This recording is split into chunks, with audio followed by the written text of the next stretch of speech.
Let's elucidate an ancient example of modular arithmetic, which is related to the affine cipher. We will see how to map the 7 days of the week to the 7 luminaries. Consider two variables, d and h. d is the day number. H is the luminary number. On Saturday, d is -1, which is congruent to 6 mod 7. We are performing modular arithmetic, and we are using the prime number 7 as the modulus. On Saturday, h is 1. This refers to the first luminary, which is the planet Saturn. On the left, we can see the symbol for the planet Saturn. And on the right, we can see the Chinese character for Earth. The Chinese character for Earth is used to label the planet Saturn, which is the first luminary.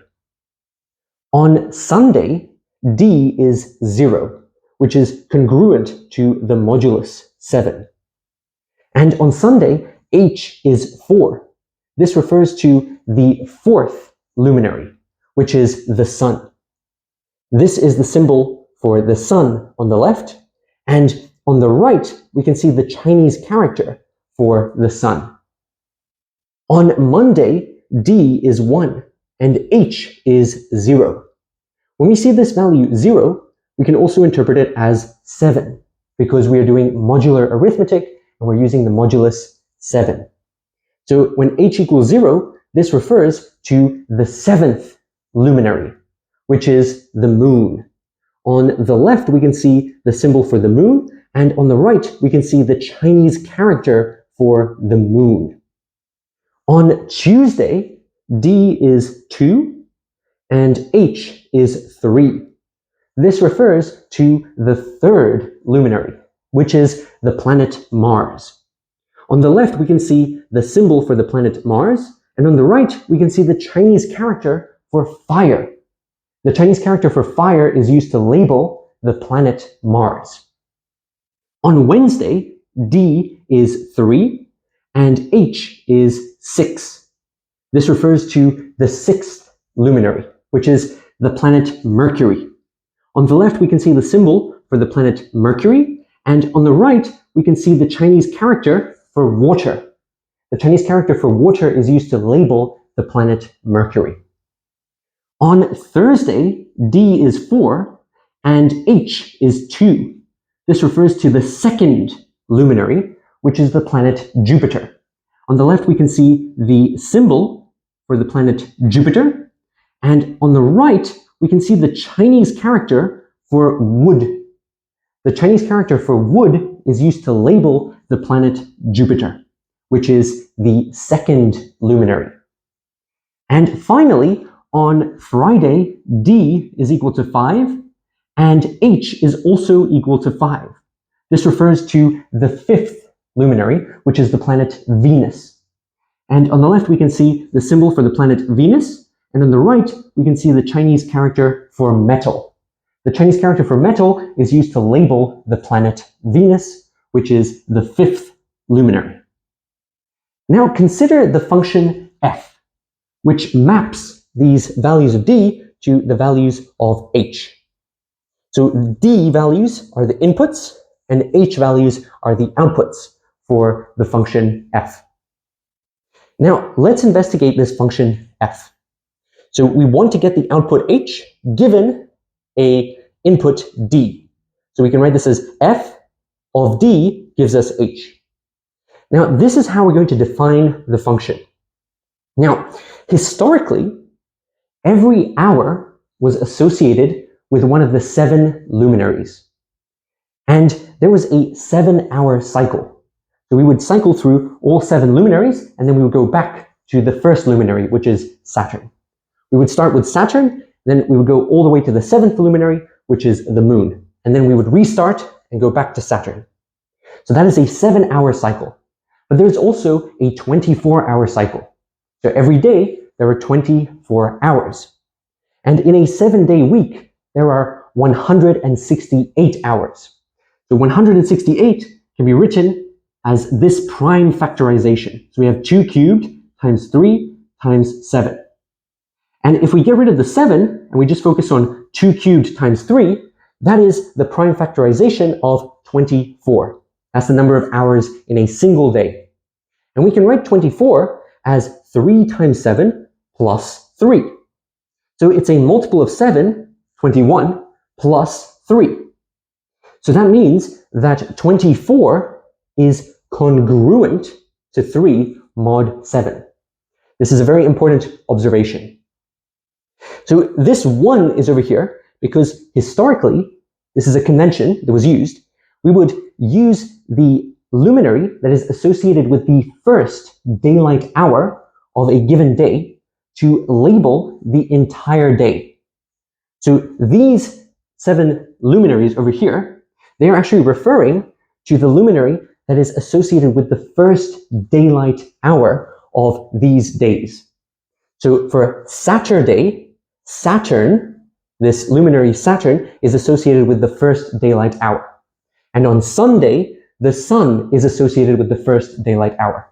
And for Monday, the moon is associated with the first daylight hour. So that is what this equation is telling us over here. So this 1 is referring to the first daylight hour, and then we have 24 hours for every day that has elapsed. And because we're starting from Saturday, we have d equals minus 1 at the beginning.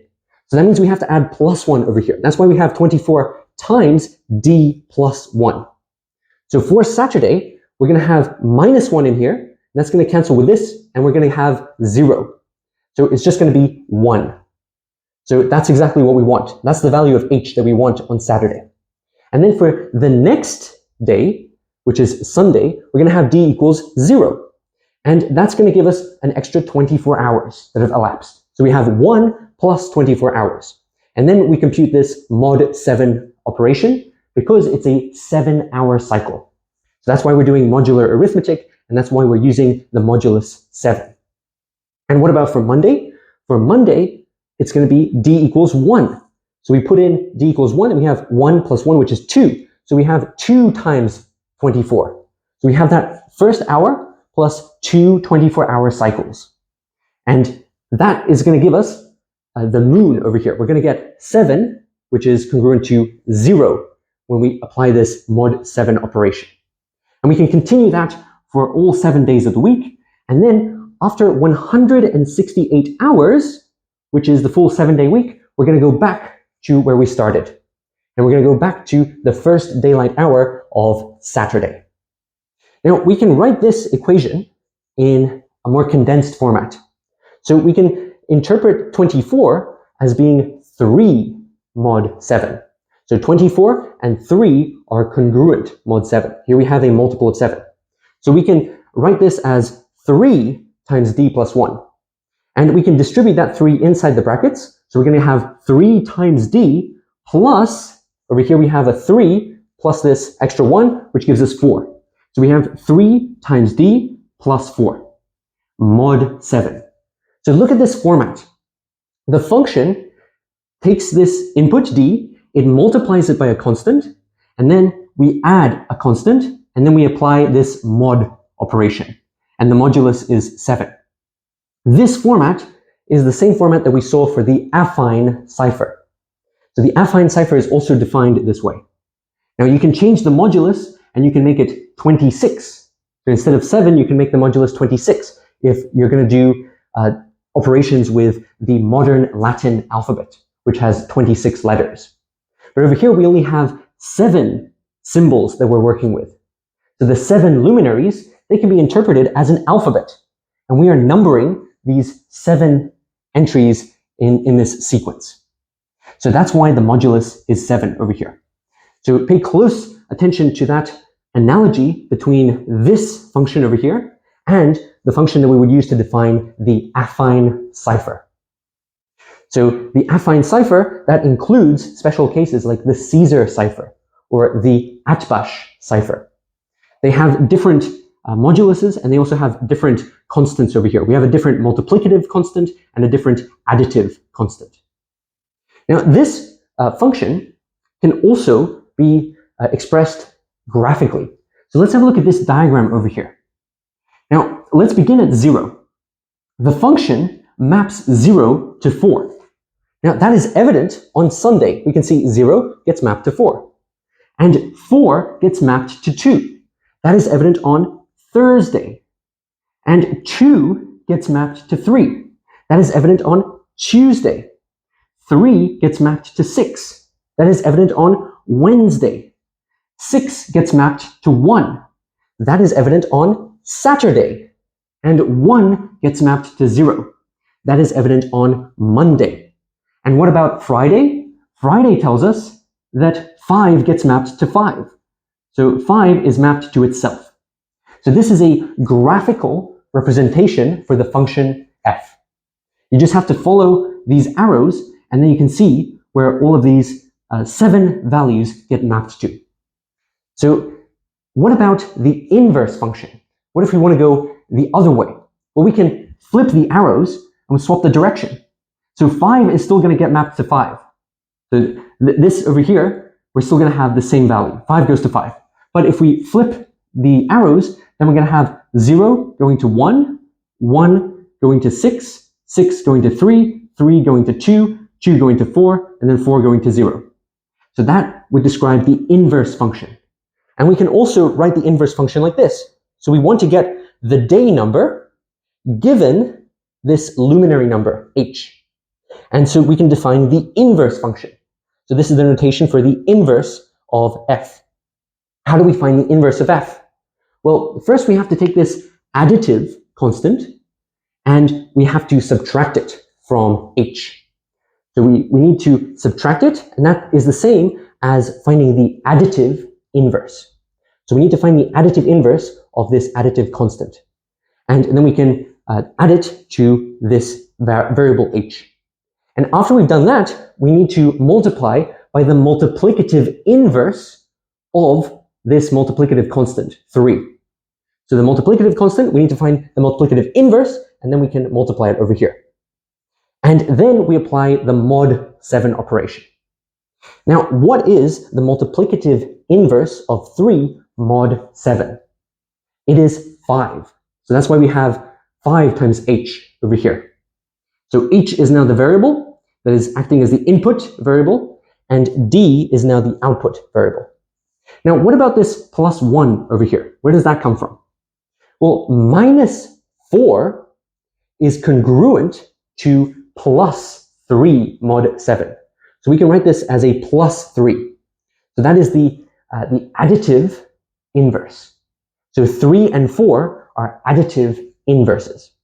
And if we have a plus 3 over here, and we distribute this inverse of 3, we're going to have the multiplicative inverse of 3 times 3. And that's going to give us the multiplicative identity 1. And that explains this 1 over here. So we have 5 times h plus 1 mod 7. This is the inverse function.